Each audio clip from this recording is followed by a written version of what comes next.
Online for Authors. I'm chatting with Karina Kantas, author of the duology Illusional Reality and The Quest. Welcome, Karina. Thank you for having me, Terry. I am so excited to have you with me.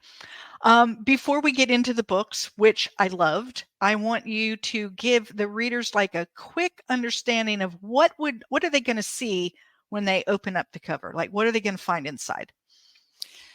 Such an adventure. Unlike, I would say, unlike others, however, yeah, very unique. What's unique about it is that I got the idea after watching Lord of the Rings. I came out of the cinema, had the idea on the way home, 1 hour journey for book one. It was all written in my head by the time I got home.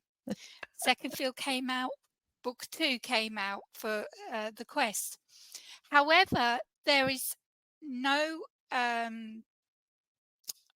elves, there's no dwarfs, Right? there's nothing like that in the fantasy world that people know. It's not in my book.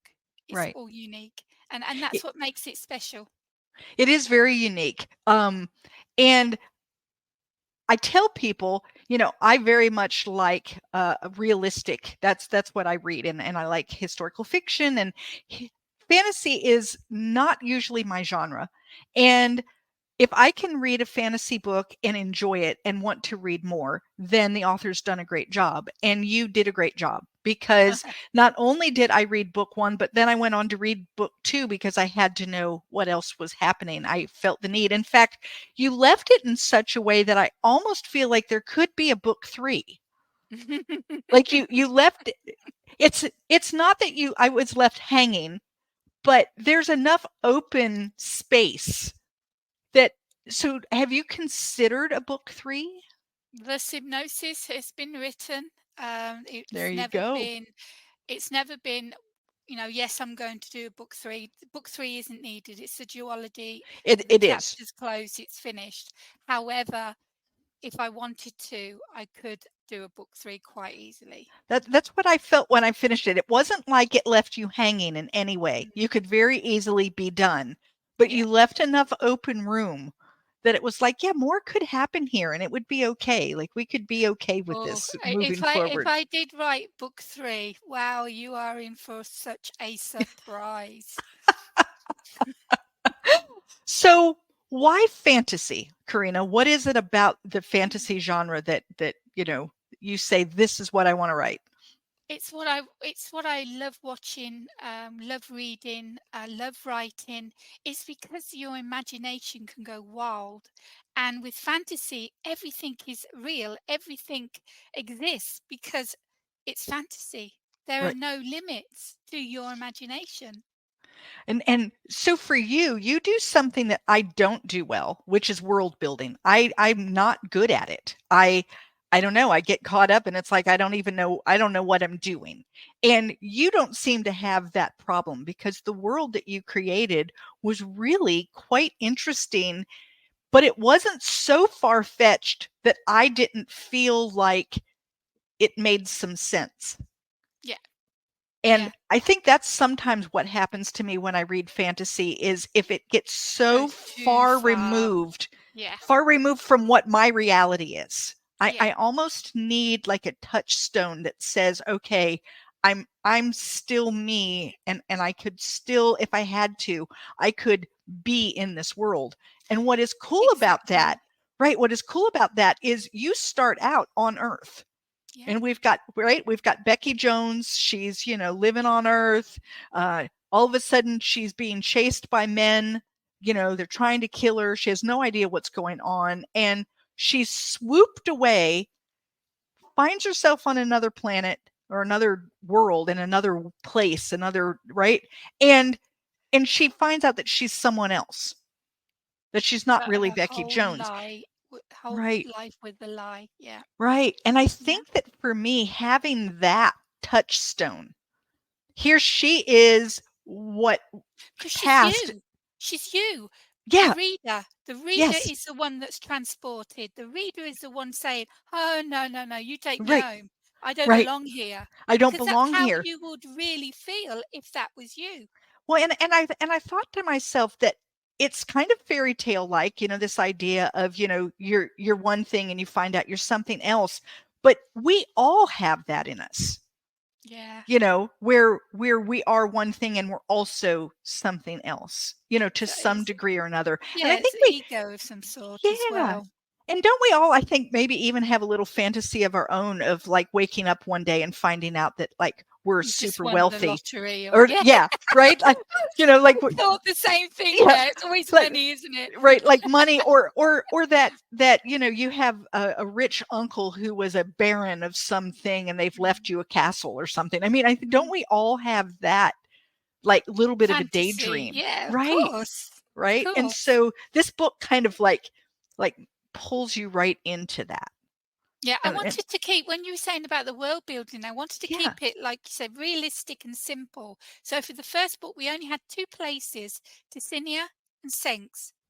right, Kept those two places because that's what it was about, good and evil, the right, fight. However, the second book, that's when we go out of these two safe places that the reader knows into a world of illusion, a world of magic, a world of danger, right, creatures, monsters. But again, it's done in such a way because you're traveling, you're not feeling like it couldn't happen. It doesn't exist. It's too right, much. right. It's It so happens in small simplified. doses. Yeah, You don't just dump all of this excess world onto the reader where they're left exactly. trying to figure out who's Figure who, what's out. what. Yes. It happens in such a gradual way that you meet Becky. She now becomes um Thya. Thya. Yeah, she now becomes Thya, and she starts meeting people, and you start kind of understanding what they have to do with this new world that she's in. It doesn't feel overwhelming to me. Mm. One of the things that I found interesting was in the new world, Tsinia, they speak English, but not in the same way. Yeah. And so sometimes there's like this bumbling effect because they don't speak it quite the same. Mhm. And you did an amazing job of keeping that voice. Oh, thank you. And I would think that that would be difficult when you're writing like dialogue to write it in this. I don't even know I'm how to not explain it. Tolkien. I would have loved to have done Tolkien and had a Would you? whole language, but I'm not smart like that. I could never, create a whole language. But I didn't want it to be how we speak. I didn't want it to be normal because it couldn't be. They're in a different dimension. They're in a different. They're in a fantasy world. They've got to have um, something that makes them unique to us, as well as the powers and the gifts that they have. I wanted the speech to be easy for the reader to understand, but Right. as you say, different. So I It think of was it as like old English type. Yes, it was a little more stilted. Like not as expressive. And she would say things and they would look at her like, "Oh, I don't know what you're talking about." And And the she would same have would to explain it again in their kind of way in they're their doing kind it of so way. they would Yeah. understand. Yeah. Yeah, so I found that really interesting, and what I loved was how you didn't break character. You did a really good job of making sure that you continued in the same way throughout, so that it didn't feel like their language changed. Yeah. No, You hers knew did a what you bit. were doing. So what were the rules that you were using to keep it that way? Um, there's certain words that I was changing, like I can't think for now. Um, say no, can't think. It's totally gone off. But certain words in dialogue that I would change, and I would use a synopsis, not synopsis, thesaurus, Right. and have a look at how to use a different word but meaning the same thing. So the reader would understand what's being said, however, it wouldn't be our normal English. So in a way, I have a friend who she's from Ukraine, and sometimes she will say something and she'll use a word, and it's correct in terms of yes, that means the same thing, but nobody would say that. Say it like that, Yeah. exactly. Yeah, Nobody would use that word in this phrase ever. yeah. And yet that's what she says because that's what she figured out. She understands the meaning of the word and then puts it out And I mean, there. the flow of the sentence would have got totally upside down and crazy if you did that on every single word. It wouldn't make Exactly. any sense. So you have to pick where you're going to change that word so it still flows for the reader. And you did, like I said, you did a good job to make it feel just enough uncomfortable that I knew that we were speaking something different, but not so uncomfortable that I didn't want to read it. Yeah, Because that's as a good. reader, when you're reading dialogue, at least for me, that's one of my favorite parts of reading is when we're in the dialogue and when people are you're finding out what they're thinking and what they Yeah, the mean and all of emotions those come things, out and right? everything. Yeah. And so you want that part to be smooth enough that you're enjoying it. And and for it to actually sound real. Right, It, right, it needs to it needs to flow. There needs to be reality to it. If it's too far fetched in dialogue, then you're going to lose the reader. right. I know one of the things that I have problems with is if we're being introduced to a lot of new characters with unusual names. And I understand unusual names because even in my books that are historical fiction, if you go to Ukraine, I have Ukrainian names, and those Yeah. people who aren't familiar with Ukraine are going to find the names difficult. Hmm. But when you do that, and then you throw in a bunch of words that mean, like, I'm supposed to understand that this means this kind of magic, and this means this kind of magic, and and they throw it all at me too fast, Too fast.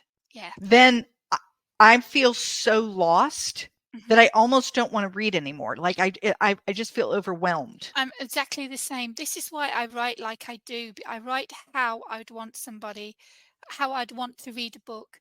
I simplify it. I make it easy. I make it I pace it. Right, I pace it. right, So yeah, there's lots of characters, but they're introduced slowly. The names, they're introduced not the same time as a magic word or whatever. So right. it is paced out so you don't get overwhelmed. Because that idea of learning so much new stuff all in one. I mean, I felt that way even in school. Like, you didn't want them to throw a new concept and 80 new vocabulary words at you at the same time. No, It's I had it's a problem too with it's Tolkien overwhelming. because of that. He was so detailed with his right, absolutely amazing books, by the way. Yeah. But he was so detailed with his writing that I got absorbed with the films. But the books, there's many pages, many things I skipped because it was just Because you too just much. couldn't too Yeah. much. Right, right. So you said there are many characters. Which one is your favorite character? I know it's like Um, asking you to choose your favorite child, but I'm actually going to say I like Kazar. I think she's so sweet. And Jacob, I mean, both of them are like secondary characters, yet they play a pivotal role in the right, books. Jacob is very unusual for how he's treated, who he is, what he can do, and what he does. And Kazar is just uh, gets in, becomes her Thya, who is the main character, her confidant. You yeah, know, her yeah. the only one that she will go to, the only one she will cry to, talk to. So she played a really big role in it. And I don't I don't plot. I just write. So I didn't know Kazar was coming into the story. I didn't know what her role was going to be. I don't know how Jacob got into the story. It just happens. It's magic. Yes. So I was going to ask you if you were a plotter or a pantser. So now I know you're a pantser like me. I find it interesting that you can pants with fantasy. For some reason, when I look at a fantasy novel, I feel like, oh my gosh, you've got to have like, otherwise, like, couldn't you get so lost and turned around in your own make believe world that you didn't know where you were anymore, you know? I think what I did, I might have written down the houses Okay. because um, the certain generations had certain magical Right. gifts. Right. Now that can get confusing, so I might have wrote those down, but that's probably about as much plotting as I did. I think that's really interesting. I love that. How does that process work for you? Do you sit down a little bit every day? Do you sit down and like write for long periods of time and get the story out? Are you somebody who wordsmiths it the whole way where you're diddling with sentences, or do you get it all out and then go back? Like, what is your process? Most of it came from dreams. Okay. Once I had the story anyway in my head when I got back from the cinema, so I knew what I was going to write. I knew what was going to happen, start, middle, and end. And for the first time in all of my books, that never changed. The start, middle, and end was exactly nothing changed on that. So I knew where I was going. I knew my plot. I knew my pace that I needed Right. to go. What I did is I picked a scene which would really get me my juices flowing, like a conflict or a Right. fight or something really energetic, and I would write that scene out. And after that, it will be, well, what's the conclusion of that, and why did that happen? And suddenly, it all pieces together. Start coming together. Right. Right. Do you I know for me I have characters like they talk to me. Oh, I really don't they? I Yeah, so you have the same thing where Oh, you feel yes. like yeah, okay. Yes, 5 o'clock in the morning. Yeah, It won't let you sleep. Straight right. in your head. They're telling you what you need to do next. You agree with them. You disagree with them. Don't disagree with them because they always know best. They do. Listen to what they listen to what they I say. know. They'll put you, and especially these secondary characters that suddenly pop up and it's like demanding to be in the book. Well, why should I? Who are you? And yes, you need to be in the book. You know. Yeah. Yeah, I've tried to not listen and felt like, "No, what I have planned here makes more sense." And then I can't write. Yeah. And it's just like, you You're on know, that cliff and yeah. I don't say writer's block. I think you're on a cliff and you just can't find a way over to the other side. And as soon as I give in and say, "Fine, we'll do it your way," You it's find like the ladder. well, yeah, it's like a bridge opens up, you know, Yes, it's an exactly. 8-lane highway, you know. It's just it's crazy because you know you're standing there in the fog going, I don't even know where the edge is. And the Yeah, next thing you know, it's like, oh, here it all is. yeah. It's a crazy. I wish I could explain it to a non-writer in a way that they really comprehended what happens. It's so you know, I say I have characters. I mean, I know that it's me, but it isn't. It's like that subconscious part of me that I don't tap It is into. your subconscious that's talking. It is. Yeah, It's while you're dreaming and you're going through and you don't know this. You're going through it in your head. So when you wake up, or it wakes you up with this scene, with this dialogue, with this new character, it's I call it we're in the zone, okay? We're in a yeah, bubble. The outside world doesn't exist. It's what's in our mind. We're focused on that book, we're focused on that scene, and we write. And when we're in that bubble, when we're in that zone, it flows. it It's liquid does. gold. It does. It just kind It's of like liquid gold. just pours out. Sometimes I look at what I've written and I think, "Wow, where did that come from?" I know it feels Right? good, doesn't it? Doesn't it? It feels fantastic. So you get yours in dreams. I get mine more from like I'll walk along the beach and I love water. There's something about water that just really speaks to my Mhm. soul. And I usually when I start walking, I'm more or less like almost exercising, you know, and off I Mhm. go. But over time, I You don't start to feel that you're walking. You don't feel that you're going anywhere. You're just in your head. I'm in my head, and that's when they come to me. So I carry a phone that has an app on it that I can Mhm. talk into and Like a remind dictaphone. myself of the things that were flowing in my head because it's like, oh, I'm afraid I'm going to forget that before I get home. Mhm. You know, so I Mhm. quick jot a few notes down, you know, and then move on.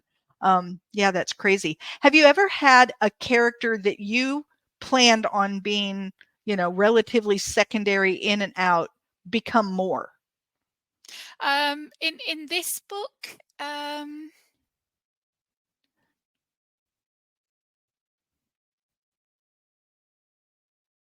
I think Thya was just going to be have this new life and be in good versus evil, and she has to help her kingsman, and there's going to be a love triangle, and it's all going to be happy ever after. However, Thya decided that she wasn't just going to be a normal Ganti, as we call them, and she took a whole different role in book two, and she Yeah, took over that book, and it was all about her and her second, her inner how can I say it? Inner spirit. It was all yeah, about her and the inner spirit. Duology is two. The first book, you have the two. You have Thya, and you have can't do it that way. There we go. Yeah. And then you right, have Becky. right. And in the second book, you have Thya. There we go. And Yeah, then you have the other side of Thya. right. So that's the character that I never had an idea. Well, I never had an idea I was going to do book two first. Um, Thya's character hadn't even been imagined of what was going to happen in book two, and that's what happens uh, with Pansin. It just flows. You don't know what you're going to write next, Yeah, but what you do write has to be in that book. yeah, yeah. It's like it's got to come out. Do you write? Are you get up every morning and you write for 3 hours a day, or are No, you a? definitely not, because it'll Yeah, be rubbish. yeah, When I've pushed myself like that, and I've never had deadlines, because as an independent author, right. I can write when I want to write. When I have pushed myself, I've looked at it later on and thought, nah, I can't use this. Yeah. You have to be in the zone. That's the way I feel too. And I know people that do write every day and they're very Yeah, successful at doing it. It yeah, must not fit my personality. I sit down and I try to write every day, and I either don't write, I just sit there and stare at the computer, yeah. or what I do write, it's like, Yeah, you need you to know, be motivated. Your yeah, muse needs to be with you, and you need to be in the zone for it to right. be liquid gold. Now I can make myself get in the zone. Like if I know, for instance, I'm going on a writer's retreat, I Hmm. think that I am prepping myself for several weeks before I go. Like Yeah. I'll get an idea and I'll think, "Oh, you can't do that now because we're going on the You writer's retreat. You you can do write that it when you then." You get know what I'm saying? Like so I've that got when you myself. get there, you're ready to work. Yeah. And Yeah, I when I understand get that. to the writers retreat, there's one in particular that it's about a 2 hour drive from me, and I've been able to go several times, and I on the drive there, it's like I can barely contain myself. I get Oh, there, I like got my computer under my arm and up into the room I go, and it's just like, oh, because because you it's have to get it out. yeah, and You've I got that love that passion. feeling, but I can't do Yeah. that every day. No, exactly. Uh, You've got things that need to line up for Yeah, everything to come out correctly and be the yeah, right time. If it doesn't line up, then you're going to write, but it's not going to be passionate, it's not going to be exactly. emotional, it's not going to be as it should be. It's like when you write a book, it's like, I want to write a sequel to this book. Um, but you don't write it, and then 5 years later you do, and it is amazing, and you know that if you'd written that book when you thought you should have, it wouldn't have been as good, and you Right. know this from your own work. Yeah. Yeah, it's like you can't. I think that you need to try to be somewhat, structured in terms of, like, as an author, you can't not write for 6 years. Like you really do need to try to sit down and work and do things. But on the other hand, at least for me, I have to be creative, I have to have some space. Mm. I have to have like the right stuff going on in my life. And sometimes my life is too crazy. Yeah. All the things that are going on, it's like I can't sit down and write right now. I don't even have anything in my head other than my grocery list. Like, Yeah, it's exactly. Things have to line up. It has to be yeah. perfect for us to be able to write. Yeah. One of the things that I like to do, especially when I am not in that long writing, I like to do some short writing. I like to do like a flash fiction Flash piece or fiction. something that Yeah. that allows me to feel like a writer, Hmm. accomplish something quickly. And get the Yeah, juices flowing yeah, again. and at least I can say if someone says, "Well, did you write anything lately?" Yeah, I wrote a flash fiction piece, but it's because those come quickly. You know, Yeah. if you're writing 50 words, it's a different feel than oh, I'm sitting down to slog out this 80,000 word novel, right? Exactly. You have to walk away from it to Yeah, find a new thought, a new perspective right. to the book. And what I've done in my time is I've gone onto Facebook and I've said to my fans, give me 3 random words. And I've written Right. down these words as a list, and I picked 3 from these lists, and I've written a flash fiction using those 3 Those words. words. And by Yeah. the time I've done that, the juices are flowing, the creativity's here, Yep. and I get Yep. back to my novel. I like to put out writing tips on my Facebook for people, and that's one of the ones that I recycle quite a bit is this idea of, how do you get the creativity flowing again? And sometimes it's just even a matter of take something you've already written and try writing it in a different tense. Oh God, no, I Or couldn't do that. or right or no, but it's as you start to think about how you would do it, your brain kicks into creativity. Or you've got this scene and you've written it from this person's perspective. What would it be like if you wrote it from that person's perspective? Now, I'm not saying that you'll use it in your book, but as just a way of like, I'd write a whole new book if I did that, Terry. would you? Seriously, I would. Yeah, it would get me going. I'd be like, oh, well, Oh, that's not look. the same as that. Something's happened. It's magic because you start writing it as it's like I did that with the book I'm been working on for the last 10 years now. Um, it's supposed to be a mature version of a book already published. However, when I started it, I looked at what I was writing, and the whole story I mean, the characters were there, but the story had changed. And now the book's first draft is done. It is nothing like the first original book. Right. I Isn't couldn't. it interesting how our minds go and do that kind of thing? So what is next for you? What is on your list of things? Right, list of things, and I don't know if this will ever happen because it's been a very, very long time since I picked up a pen. I've got so much going on in my life now. So I have enough flash fiction to make Hmm. another collection. Yeah. That would be my third collection. So that's in the pipeline. And this mature version of In Times of Violence, which was my first ever publication back many, many years ago. Um, the first draft is done, but my readers have been waiting like 10 years for this to come out. Because once it's out, I can then do the box set of Outlaw, which is In Times of Violence, Lawless Justice, Huntress, and Road Rage. Because for now, you've got the first book is a young adult, and the other 3 are adult. So I can't make a box set. So I need Right. to make an adult version of, but it's not an adult version though. It's a totally different story, and it's gone on a wild. It's just taken off, and I've got to calm it down because it's just wild at the moment. I love that. Do you do what I do, like, have like a folder or file or something that has your ideas? Like sometimes I'll get an idea, but I can't work on it right now because I'm doing something else. Do you have something that you would pull from that you have other things sitting there like if I ever get time I'm going to do that? No, No? no. You just Again, that would be if I had an idea for. I mean, yeah, if I had an idea, I would write it, and it would either be it will be what it will be, a flash fiction, a novel, a novella.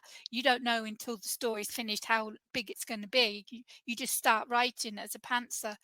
Um, so if I had an idea, I would work on it. It wouldn't be, oh, maybe I'll do that later on and See, put it for me, aside. what happens is like I'm currently working on my fourth, and I'm about 50,000 words in, and I need to finish this. And I have another idea that has come to me, and I cannot work on it right now because I can't work on two books at the same time. I can't do However, it. it won't leave you, will It it? won't leave me. And so I've made a little folder and I write little things down, like little snippets. Just so you're getting bits out and you And can then I concentrate tell back my on brain, your. I hush now, understand that. we'll come to that later. Yeah, Like just yeah, I understand that completely. Yeah. because I know now I do write different things at the same time. Like I'm currently working on an inspirational of our bicycle ride across the United States, and I've done a children's book, and I'm writing this novel, but I I've can't worked write. on 2 things at the same time. But I Yes, I have cannot done write that. I cannot write 2 novels at the same No, time. Like no, my too much. brain doesn't work that way. I would get so confused before long. All the characters would be in one book. I it would Yeah, be a mess. yeah, yeah. No, I get you on that. Yeah, no, I couldn't do that either, not novels. Yeah. Yeah.